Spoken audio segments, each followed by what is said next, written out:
Toss aside the touchy-feely notions of love in business and recognize the real power it holds. Welcome to the Love is Just Damn Good Business podcast with host Steve Farber. Drawing on his work with a wide variety of companies from the Fortune 100 to smaller family-owned businesses, Farber shares inspiring interviews with business leaders and proven strategies for how you can create experiences that your customers will love by developing a culture that your employees, teammates, and colleagues love working in. Discover why and how love, at the end of the day, is just damn good business for you too. Here's your host, Steve Farber.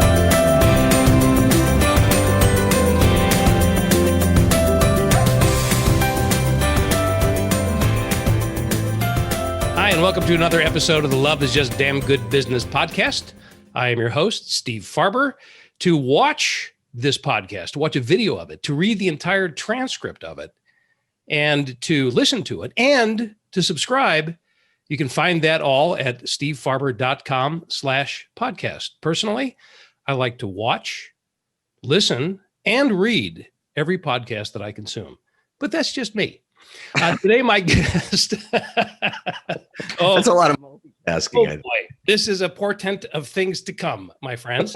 Today, my guest is my dear friend, Adam Markel. Now, oftentimes, people introduce guests as, quote, my dear friend. It's a bit of a cliche. In this case, it is literally true. And literally is a word I use literally. So Adam and I are dear friends. We are brothers from another mother. You know, all those other cliches that you throw around when you talk about somebody who's really important to you. They're all true when it comes to Adam Markel. He is an accomplished author. He wrote the book Pivot, which was a New York Times, Wall Street Journal, blah, blah, blah, bestseller, you know, that kind of thing. He's a business mentor. He is, I don't know if anybody can actually ever be a former attorney. I think once you're an attorney, you're always an attorney. He used to do it for a living. Let's say it that way. And he's still got that. He's got that wonderful combination of the attorney's mind and the human being's heart. No dissing. The lizard's tongue. Lizard's tongue. Oh my gosh. We have a great time when we're together. And I'll tell you the name of this company and you'll see one of the reasons why Adam and I are so in sync with each other. His company is called More Love Media. It's a bit of a non sequitur to have somebody with a company of that name on a podcast called Love is Just Damn Good Business, but you know, we'll figure it out. And he's just a remarkable human being all the way around, very smart when it comes to business and very tuned in and connected when it comes to human beings. He's got a new book called the I Love My Life Challenge. It's out in the form of a workbook, either now or very soon, depending on when you're listening to this. And I want to talk a little bit about that. But first of all, hey, Adam. Hey, Steve. Welcome to my show. I don't normally interrupt or interject when someone's doing their shtick at the beginning. They introduce me or whatever. But with you, I just felt comfortable to sort of interfere, I suppose. But yeah, I was so happy you said what you said because we actually are really close friends. People that, yeah, and not, you know, you and I and our lovely wives. So, and that is a blessing. It is. You know, we call people friends, and there's nothing wrong with that. We're all friends. We're all brothers and sisters and all the rest of it. But to really know someone is a big deal, I think. So. Well, I have 5,000 friends on Facebook. So, you know, you're more popular than, and they're all equally. I love them all equally. We're all equally close with each other. No, it is funny that the word friend is something that's taken on a different meaning because of social media. The word friend is a different meaning. The word follower is a different meaning. It's might be kind of an interesting exploration at some point to think about how those words have changed over the years. But yet we still know genuine friendship when we experience it. And I don't think we get those confused in the day-to-day reality of things. I hope so. I'm not, you know, you're right. I'm still a lawyer on some level after 18 years in that work. I'm pragmatic, I think. I verge on cynical at times, but my heart isn't cynical. Sort of in battle with my head that will go to that place where I go, yeah, follower, Hmm. friend.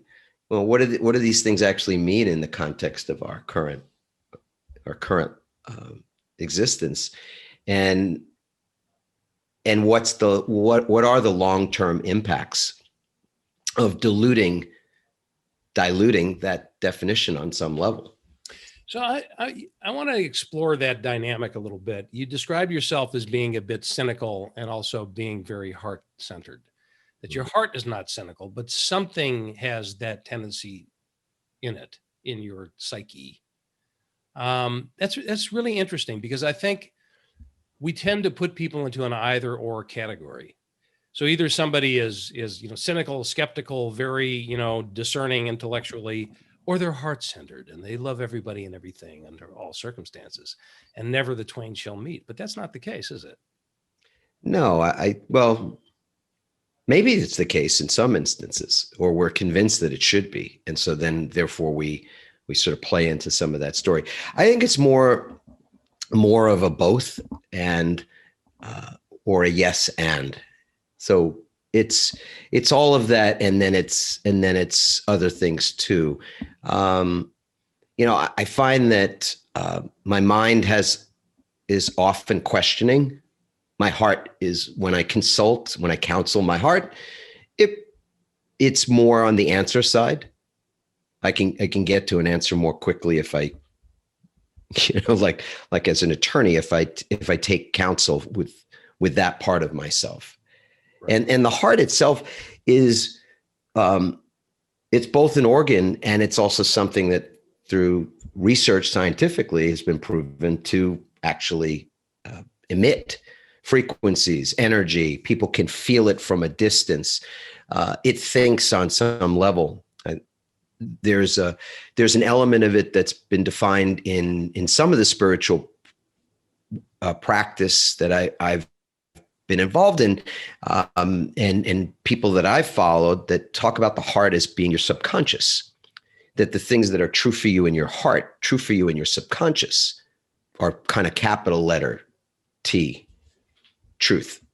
Whereas where our head is in many ways driven by the instincts that we have.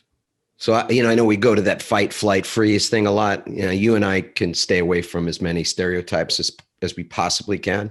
To me, that's fine, and that's true, and that is the way our reptilian brain works. But at the same time, I think our mind is constantly on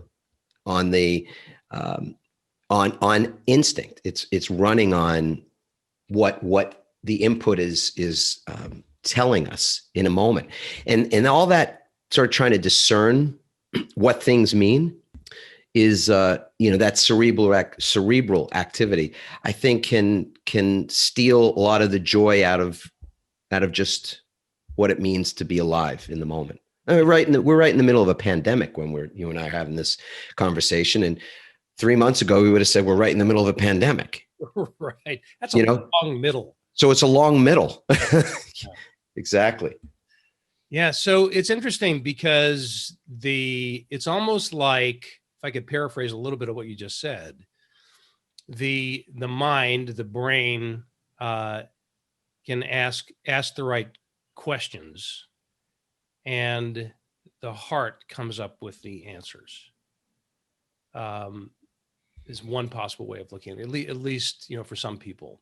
Because what I've noticed with you is that you do have that great ability to ask critical questions, and I have that ability somewhat as well, but there's a great tool. I mean, the mind and the intellect, the ability to discern, the ability to kind of stand back and ask if something is really true or not, especially nowadays, is a really important question that we all have to learn how to answer in our own way.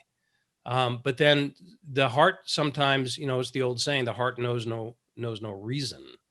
It's a different kind of a thinking. It's a different kind of an impulse that comes out of the heart. And it's just something Like when we use the word love, which you and I use quite a bit, that word means a lot of different things to a lot of different people, or it means a lot of different things to the same person in different contexts.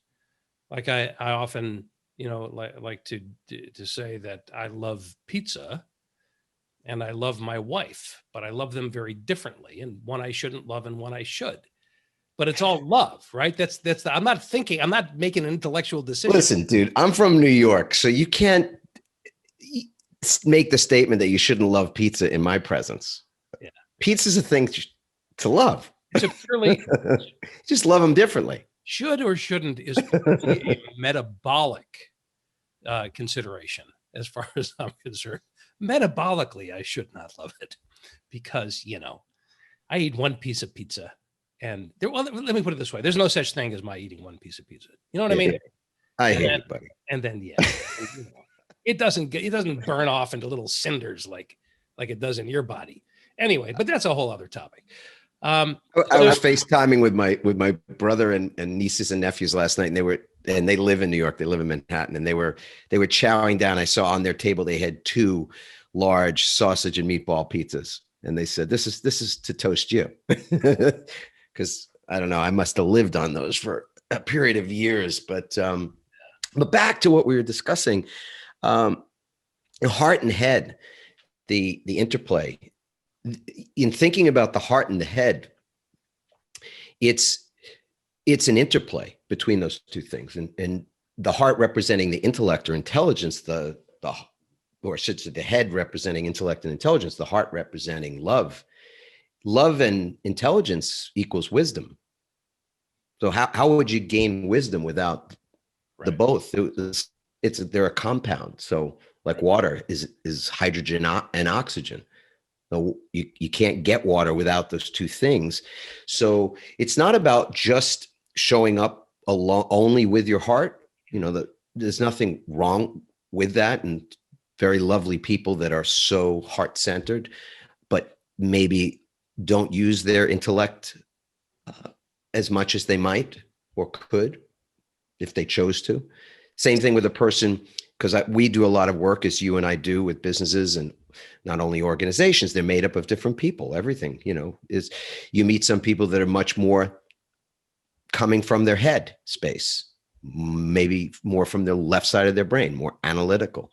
So they don't engage their heart or their emotions or their feelings easily. And then others that, again, just engage their feelings and their emotions all the time, but don't necessarily think critically about things.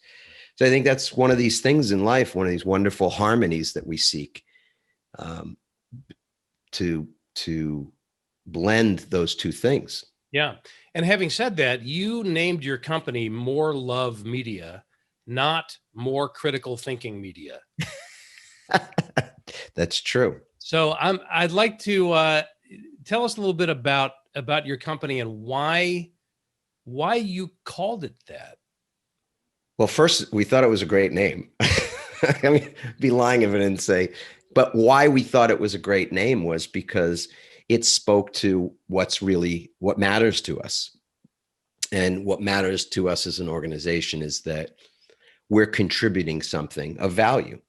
And so we believe, have confidence in our product and the services that we provide and all that kind of thing. But we also wanted to make a statement of what we think it matters to us greatly and what we believe will matter to other people. Not everybody's going to get that. Not everybody's interested in that necessarily. But we feel that if we can contribute more love in everything we do will be better. Everything we do that's the embodiment of more love will create something that is valuable in the world. Right. And so by way of an intention, the name is a statement of a sort. It is a statement, not of a sort.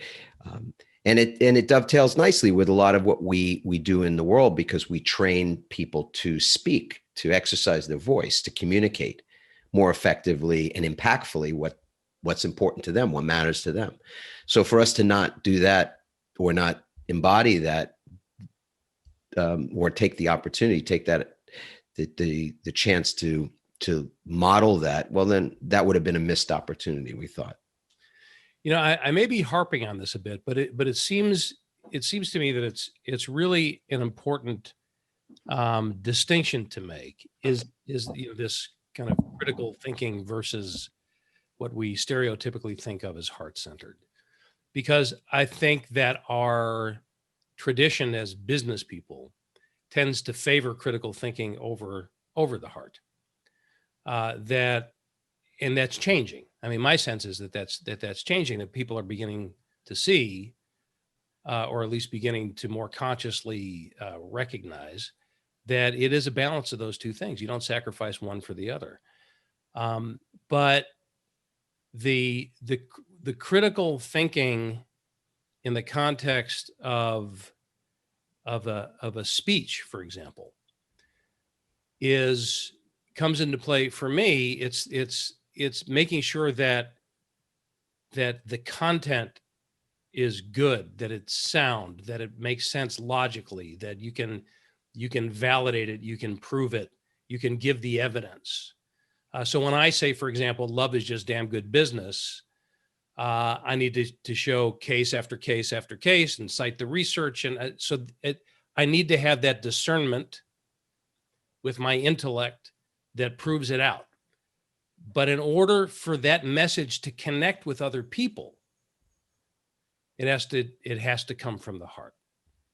And so the mind understands, the heart connects and commits.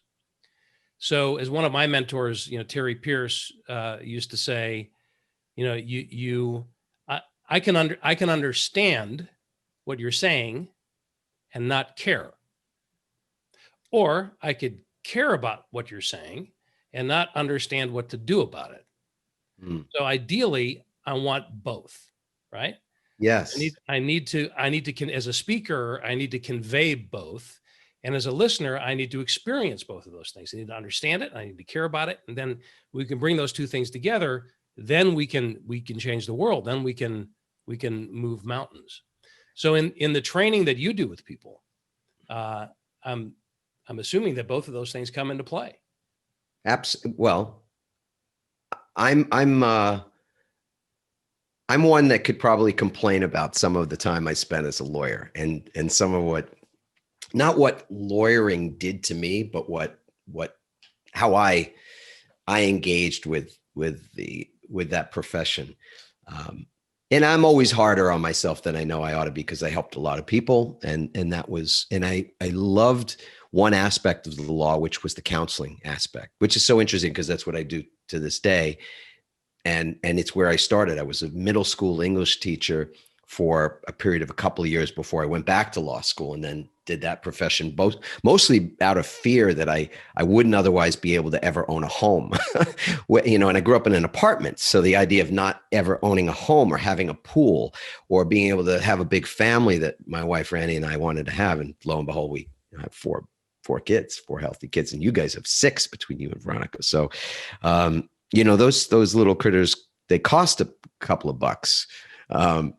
And we still have 2 in college. So, so I had convinced myself that, geez, man, I got to go back and get a higher education, become a professional and do all that. So, the book pivot and a lot of my work of late has been around how it is that you pivot in life. How do you reinvent? What are those small distinctions and things? But one thing I rarely talk about is that I learned a great deal of critical thinking, my skill as a critical thinker, from the practice of law. You sounded like a lawyer a moment ago. You're just setting up a logical series of premises that will lead to a conclusion. And that's how you bring people along. And something that I didn't know when I was practicing law and was regularly in court and in front of judges, juries, and the like, was that in order for people to care, as you said, to not just understand, but to actually care about what it is they now understand, due to your great sequence of premises and conclusion, for them to care, they have to feel you. Yeah. They have to feel you.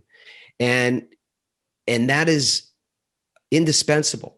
It's indispensable in your family, with your kids, with your spouse, with your partners, with people, anybody, with your friends. Like you and I never spare, really very rarely do we spare a kind word for each other. And there's just no replacing that. So where I meet people sometimes is that they've been raised to see that as weak or soft, as a soft skill has been called in business, or they're just kind of jammed up for a lot of reasons, that the way they've defined love, or the way they came to understand it as very young people, doesn't include the kind of expression and demonstrative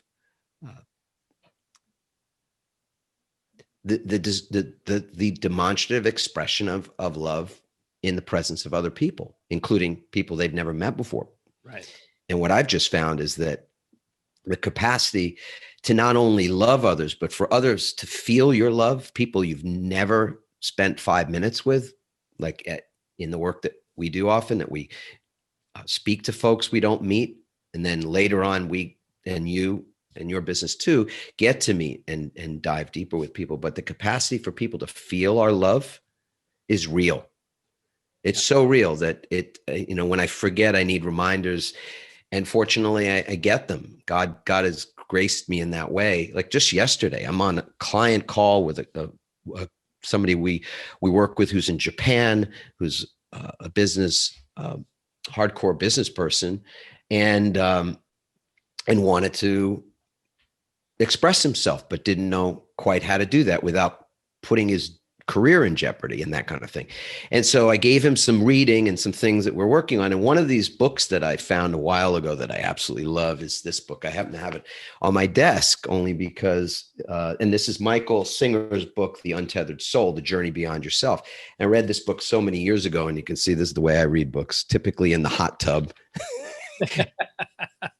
They grow like a Jersey girl's hair on a human summer day. And I'm married a Jersey girl, so I can say that. So the book just expands, and then the dog earring is just like, I convince myself I'll go back and read every one of those pages again. Right.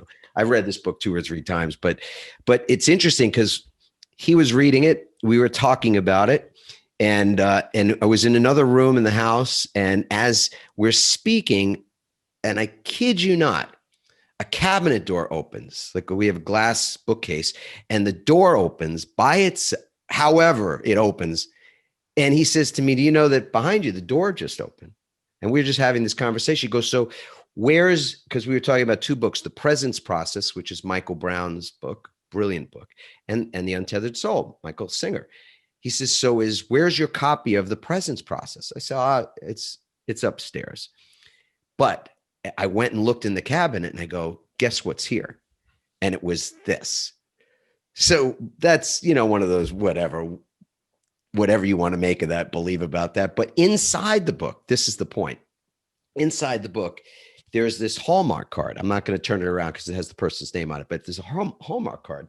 And inside this Hallmark card are this beautiful card written, just like, full on card. And 2 sides and pictures of me and this person, and she's thanking me for this book and what it's meant to her and how she's living her life. And she says, I love my life thanks to you. I finally learned how to do so. All it took. How do you even explain? All right, so you have to say all it took, and then complete that because you glitched out. Wow. Glitched is like blurped and glitched together. You were gone for a second. Got it. All it took was. And all it took was a pivot. Bless you.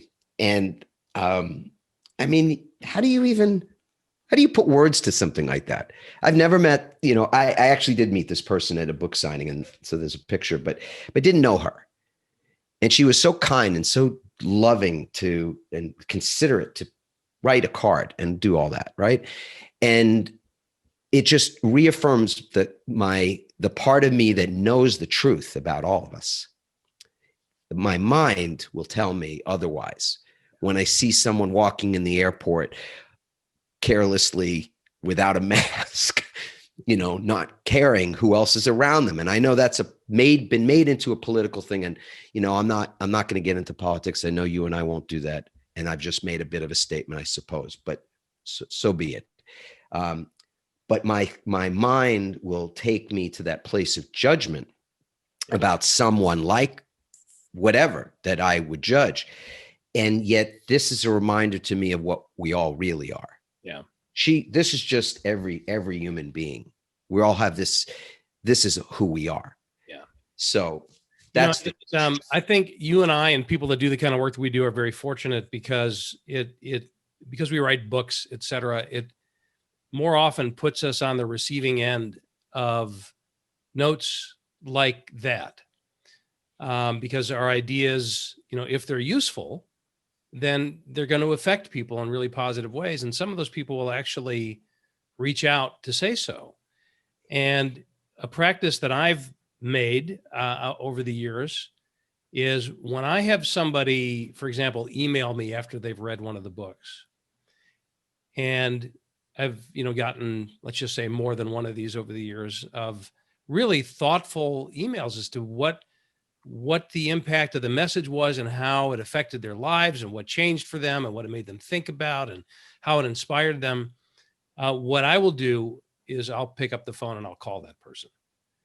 And I'm telling you, I have, again, I'm not exaggerating, some of my best friends in my life started in exactly that way. I wrote a book, they read the book, they wrote to me, I called them, and wow, such incredible friendships. So that reaching out to another person is something we all know, right? That's why Hallmark and American Greetings, et cetera, that's why they exist, because people appreciate when we reach out to them. But there's something I want to ask you about as far as that goes, because what we've been talking about so far is our willingness and ability to express, to reach out to somebody else. Your t-shirt says, I love my life. Your book that's coming out is called the I Love My Life Challenge. That's inwardly directed. That's self-directed. That's not outwardly directive. Your t-shirt doesn't say, I love your life. It says, I love my life. So talk a little bit about the relationship between that self-love and our capacity to express that to other people. Wow. It's such a great question, Steve. Couple of things to say there. One is that A Course in Miracles, which is a book I also happen to have on my desk, interestingly enough, but this book, really big book, really beautiful book, written, I think, in 1968 or 69 or something, or channeled, I suppose. I've only read a handful of pages in this tome of a book, but I was directed to it, guided to it by a dear friend years ago. And it's chapter 30. So for people that are interested maybe in a project that's a little less daunting than this right here, although maybe you have the staying power, and I hope to someday too. But in full transparency, I've read chapter 30 100 times. So I probably could have read the whole thing by now, but chapter 30 has hooked me and got into my heart long ago. And what I love about it, it's called The New Beginning, Rules for Decision, how it is that you create the day that you would want. And without, we could spend hours just talking about that. But to answer your question, the reason that we create that day is by having it, we're able to give it. By having it, we're able to make it a gift to others. I believe that we are giving others the love we give ourselves. And that ain't too good. More often than not, it's conditional. Right. And so when we're good little boys and girls, we love ourselves. When we're not, we don't. And we heap judgment on ourselves, and therefore we're justified in heaping judgment on other people. It's an interesting thing because the golden rule in the Bible is just such a beautiful thing. And there's so many lovely ways to look at not only how you treat people the way you would want to be treated. In business, that rule is so applicable for business. Sell to people the way you want to be sold to, market to people the way you'd appreciate being marketed to. There's so many ways to apply that. But it's interesting because in conversation with a gentleman who's a peace activist who I had on the show a couple of years ago on our Conscious Pivot podcast some years ago, he said to me, that golden rule thing has really been stuck in my craw for a long time. And I said, why? He says, because when it says love others as you love yourself, the problem is that you love others the way you love yourself. And it was the same thing in the Course in Miracles, that chapter. To do unto others is really a big deal.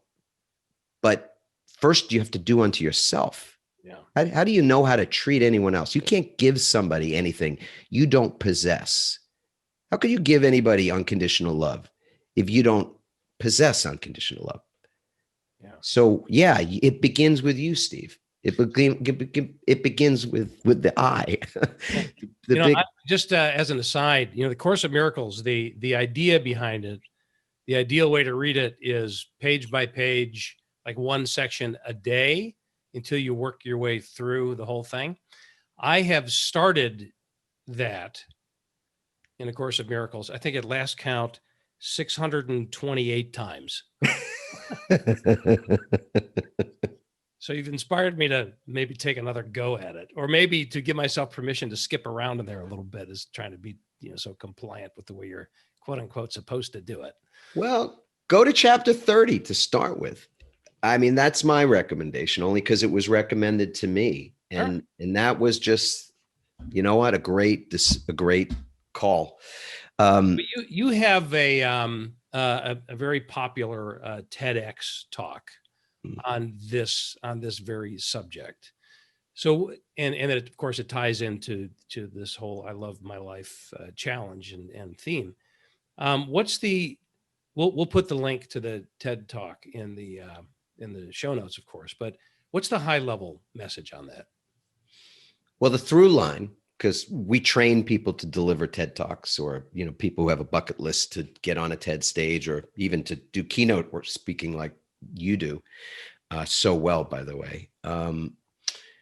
We train people to create a through line. That's usually the hardest part for a speaker, professional speaker, or just somebody who wants to be a better communicator, like a CEO or someone in an organization that doesn't communicate well and or as effectively, let's say, as impactfully as they'd like to. And often it's because there's so many ideas that are competing to be expressed, and they don't know which one's the most important, or how to not just kind of, shotgun it, fire hose the information. So we create one through line. And the through line from my TED talk was a question, actually. It wasn't a statement. The question is, what if you decided to love your life, no matter what? And so at the time that I gave the talk in late 2018, world had challenges. I had challenges. I'd been through challenges in my career, more recently pivoting out of a company that I'd co-founded and was running, and, having to eat my own cooking, as ironic as that was, to to be in the excruciatingly humble position of walk book on Audible.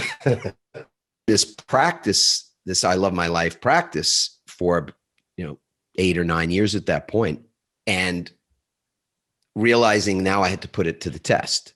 Could I actually love my life in the middle of a mid-career change? Could I love my life when there was uncertainty present, when there was reason to be afraid of things unknown, etc., money, whatever, anything? There's so much, right? Our diseased mind will give us things to be afraid of every minute of the day if we allow it to. So yeah, the process of eating the cooking and seeing whether it held up whether that I could love my life no matter what. That was the through line of that talk. And it couldn't be more important today. No kidding. Right? There's so much that is just interfering with our joy, with our peace, with our ability to be really loving of ourselves in the midst of all this, imperfect stuff that's happening, our visceral reactions to things, the vitriol that we feel when we see someone who's so different in their perspective, politically or socially or otherwise. And you go, wow, in the midst of all that, a real sort of pivot point, to excuse the use of that word there, in our world, could you love your life no matter what, became a driving force behind this new project, and letters like, and cards like the one that woman wrote to me. And I thought, you know what, this is not just a private practice anymore for me, even though I did the TED Talk to kind of like give that a fuller expression, and it did that. We thought the book, and so the thing we've got working now is there's a workbook that'll be out in the next couple of months. Actually, as we're filming this, the book will be available for pre-order in the next couple of weeks, right around Thanksgiving, and then it'll officially launch January 5th. And then the companion book will be out some months later. But the workbook's really just how it is that if you were going to, just from a theoretical standpoint, Steve, right? We're hypotheticalizing, made up word. But in the law, that's what we did all the time. We just created hypotheticals. And made up that words. Were actually, oh yeah, and made up words too. But hypothetically speaking, could you, over the course of 28 days, learn, without 30 years on a therapist's couch, or going back and having to have that, conversation with a dead parent, or a dead, some person who was influential in your life, could you, over 28 days, develop practices and even rituals to love your life, such that there would be the room, the possibility, the space for change to happen, even like, transformation possibly.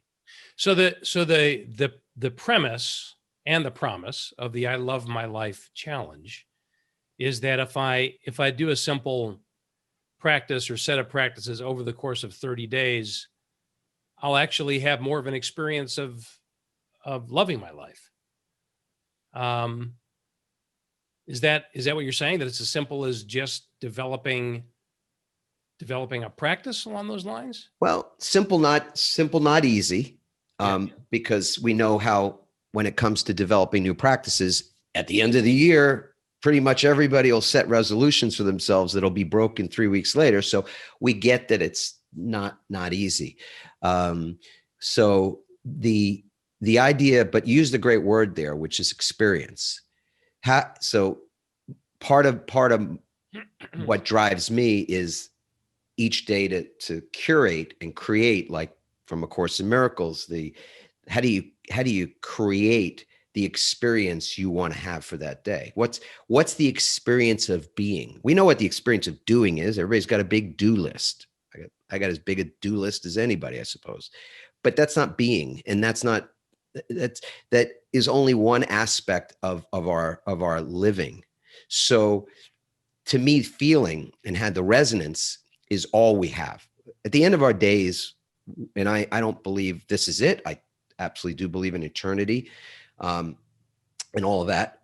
But that notwithstanding, at the end of our days in this meat suit, as I've heard it called, which is kind of a funny term, we'll have one thing, I believe. I think I'll have one thing, and that's a resonance, a feeling of what my life was like. And so if your life is made up of constant worry, and you're alternating in fear states, I'm not looking to scare you when I say this, or scare myself when I say it. I think on the last day we got, in that last moment, consciously, that's kind of what we're going to feel. We'll be afraid to die. We'll have fear about whatever it is, worry about whatever it is, because we spend our life worrying. So I just feel like it's, again, logical. if I want to feel differently on that day, because the day is coming for all of us, no stopping that. I want to feel something else that day.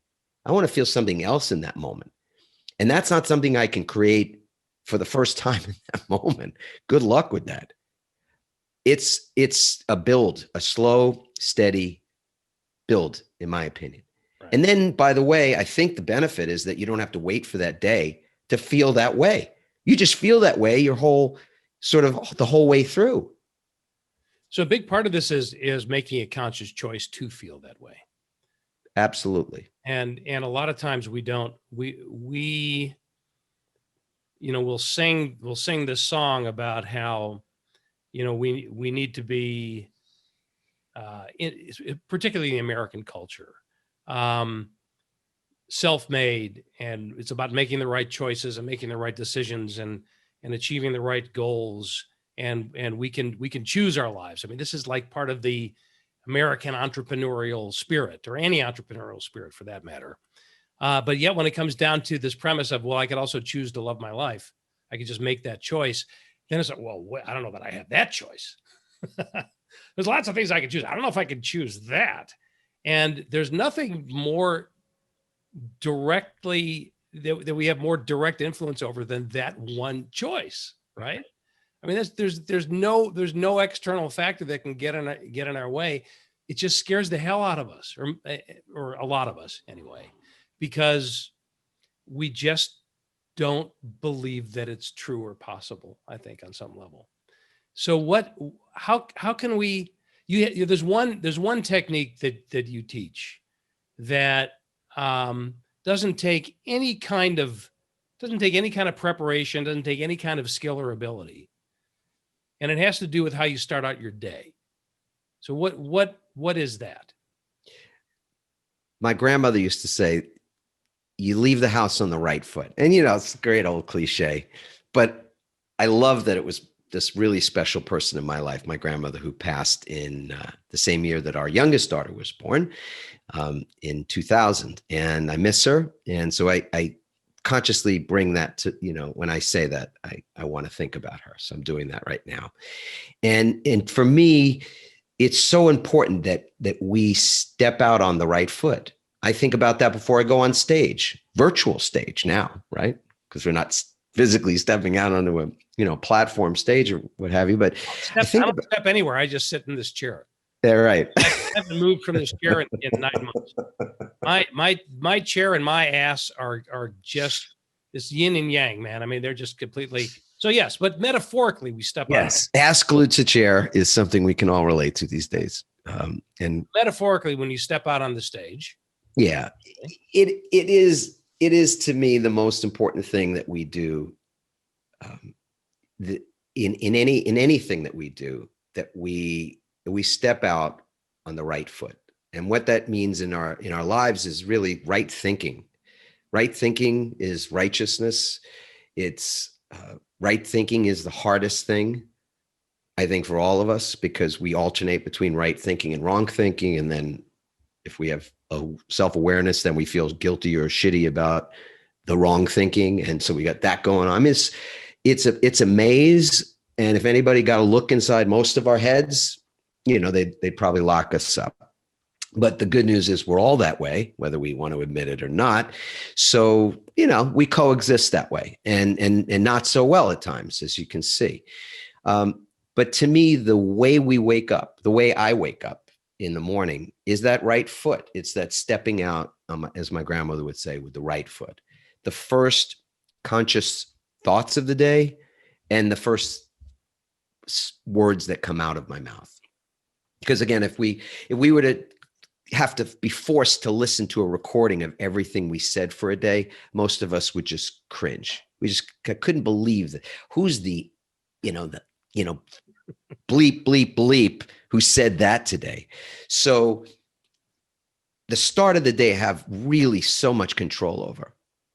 So I don't, and this is the first ritual, like you said, this is the start, not the end by any means. And it's the beginning of the book, not the end. How do you wake up? What's your process for doing that? For most people, their process, I've seen this firsthand. They look at their phone rings, they look at their phone. They then proceed to pick up their phone and look more. They'll look at somebody texted them.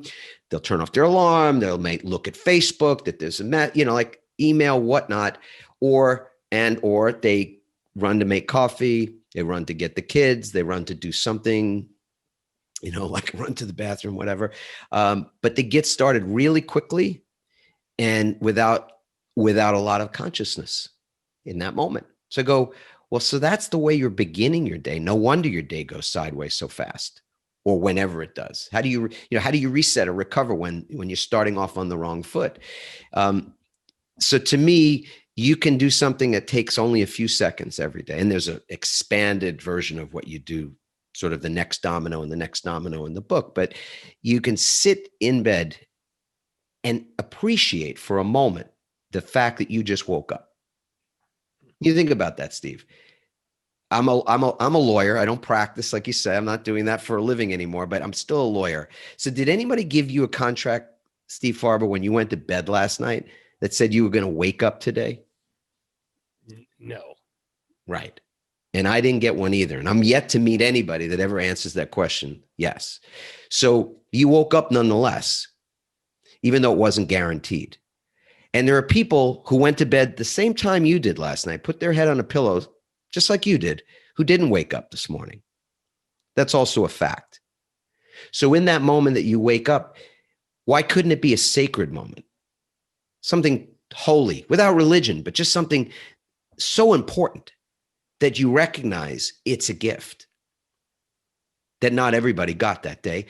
So the first part is to just be aware. Wake up. I hope everybody's agreeing they'll do that tomorrow. I'm agreeing. I want to wake up tomorrow. And it's a metaphor too. And so waking is not just physical waking. It's mental, it's emotional, it's spiritual for sure. So can we wake up, be a little more conscious today than we were yesterday? I'm pretty tough on myself. Don't always feel like I'm making the progress I want to make, but I know if I can just be a little bit more conscious and awake today than I was yesterday, I'm going to be okay. So that's number one. Second of three parts is to feel grateful. Can you cultivate some gratitude in those waking moments where you go, yeah, I'm so grateful that I'm waking up in a bed today, when there are people who are homeless all over this country. The homeless population has grown so much. I know you live in San Diego downtown. You've seen it firsthand. My brother and sister-in-law live in Manhattan. It's, so there's so much, again, just to be grateful for, including the fact that you woke up in a bed. What else could you be grateful for in that moment? And if that takes you 10 seconds I'm grateful for my life. I'm grateful for my wife. I'm grateful for, whatever. Good. If you sit there for 5 minutes, just like blissing out in gratitude, so be it. And the last thing is that you say something out loud. I used to put my feet on the floor.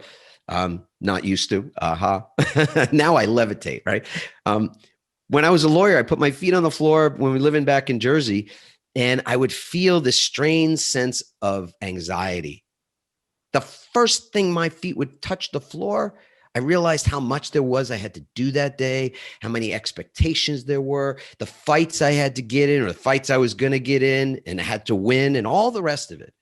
And the second my feet would hit the floor, I'd feel this sense of anxiety and sometimes even dread. I ended up in an emergency room one day because I thought I was having a heart attack that turned out to be an anxiety attack back then. But it would start with that first feeling in the morning. So now when I put my feet on the floor, I've thought, I'm really happy I'm awake and I'm grateful for so many things. And I put my feet on the floor, and instead of what I used to say, which I used to grunt sometimes, or I'd say an expletive I won't say right now, at the start of the day, now I put my feet on the floor and I say 4 simple words.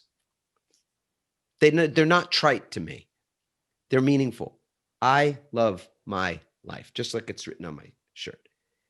I say those things. I say those words because I want to be the one. I want those to be my first words of the day. And I want to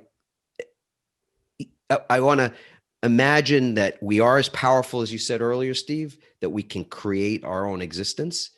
And by speaking things into existence, I think is a powerful way to do that. So it's the gratitude, just the pure gratitude of being alive, first thing. Then it's expanding on that gratitude, cultivating that ability to recognize all the things in my life that I'm grateful for. And then hitting the floor and making a verbal out loud declaration of that in the form of I love my life. That's a very simple process and really powerful. This idea of gratitude, it's a skill, I think. It's something that we can get better at. I was in a seminar over the weekend, and we did a little exercise about, and I'm sure many people have done similar things, where you make a list of all the things you're grateful for, and just, you get like 2 minutes, and how many can you come up with? And, I had like 13, 14, 15, maybe it was 20. I don't even remember. And I'm going like, yeah, I'm grateful for my family. I'm grateful for, and not to minimize it, but, and then we just kind of did this, how many people had how many on your list? And this one person had like 60 something. So they said, all right, would you read your list to us? And she started reading this beautiful list about all the little things that she was grateful for, the little things. And my thought was, you know what? She is really good at this. She's good at this. She must be practicing this. And as it turns out, this is a practice that she's been engaged in for many years, just keeping a gratitude journal. And you just get better at it, to realize that, that I'm grateful for this soundboard because it makes me sound better. And I'm grateful for this mug because it keeps my coffee hot for hours and hours. And just all of a sudden, everything becomes this wonderful, like a field of crops to be harvested around us. And we don't notice it. So it actually is something that takes practice. And the better we get at it, kind of obvious, the more grateful we are. The same. Now imagine 28 days of doing something that strengthens that new muscle. Yeah. Because it's not something I got taught at home, actually. Even though my parents were, very loving people, I didn't get introduced to it in school at any point along the school path. So it's just one of those things. Something you had to study for the bar. It wasn't like there wasn't any. I'm grateful for all the judges in my life. I'm grateful for my adversaries. I mean, it would be so interesting to go back and practice law now. Contract law. I want to go back and practice law and put these things in, because that's a true test. Can it be done on the field of battle? Yeah. And but yeah, go on a gratitude walk today. If you're inclined to do that, take a short walk, 5, 10, for resilience training, we like to say to people, go for a 30-minute walk, but take a walk and see how many things, like you said, that you could just recognize you're grateful for, the air and the sky and the sun and all those things. But speaking of finding everything in your life to be grateful for, I happen to know that you, coming up very soon, have a dentist appointment that you don't want to be late for. And I know you're grateful for your teeth and for your dentist for digging into them. So with that in mind, let's start. I'd like to keep them. You'd like to keep your teeth. And I'm grateful that you've kept your teeth so far, because it gives you that beautiful smile that those who are watching have seen. So Adam, I want to bring this in for a landing is really the point of that whole thing. The book, the I Love My Life Challenge, is either about to come out. It's either in pre-order, about to come out, or it's already out, depending on when you are listening to this podcast. And I can't wait to see it myself. I saw some of the early workups of the cover, but I haven't seen the final, so I'm excited about that. And other than that, where should people go to find you? We'll put all the appropriate links in the transcript and the show notes, of course, but where's the best place that people can reach out to you? AdamMarkel.com. people that love podcasts, and I imagine that's the case when they're listening to you. We have a great podcast, I think, not because of me, but we have great guests like you do as well. Present company excluded. That website's a good one to find out more about what I do. Just like you, I love to work with organizations. So speaking and presenting workshops on topics related to what we've discussed today. If that's something that would be valuable, feel free to just reach out to us. Oh, what I would say that the two of us together are a pretty good combination too. Well, there's you and I have had fun every time we've gotten together to do something where. I mean, what happens when you take Adam Markel and Steve Farber, you put them together? What do you get? You get Dom Farkel. That's the Dom Farkel. Dom Farkel. And we have a pivot, leap, repeat to accomplish at some point. Yes, we will get to that someday, I'm sure. Yeah. Great. So adammarkel.com, and then we'll put some other more specific links for the books and all that in the show notes. And Adam, what a blast this has been. Of course, it's always a blast. We just don't let other people listen to us talk usually. I'm glad we had the opportunity to do that today. And folks, thank you for tuning in to the Love is Just Damn Good Business podcast. I hope you tune in again next time. And until then, do what you love in the service of people who love what you do. Thank you for listening to another episode of Love is Just Damn Good Business with Steve Farber. Join us again next time, because when customer and employee satisfaction just isn't enough anymore, we are here to back you up with specific ideas to operationalize love to make an enormous difference in your business, personal life, and the world around you. Visit our website at stevefarber.com to leave a review. And don't forget to share the love with your colleagues and friends, because after all, it's just damn good business.